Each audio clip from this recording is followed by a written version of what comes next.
అందరికీ praise the lord. 15th August ఈరోజు యేసయ్య మిమ్మల్ని చూసి చెప్తున్నది ఏంటంటే, మీ అవయవములను నీతి సాధనములుగా దేవునికి అప్పగించుడి అని రోమియోలకు రాసిన పత్రిక 6:13లో చెప్పబడింది. Present your self to God.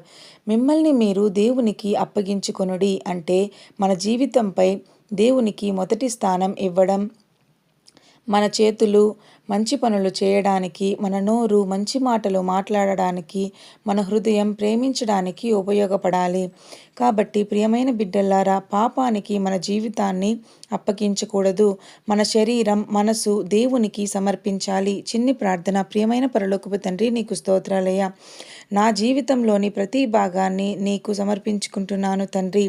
నా ఆలోచనలు, మాటలు, చేతి పనులు నీకు ఇష్టమైన విధంగా ఉండునట్లు నన్ను నడిపించుము తండ్రి. యేసు నామములో అడిగి వేడుకుంటున్నాము తండ్రి. ఆమెన్.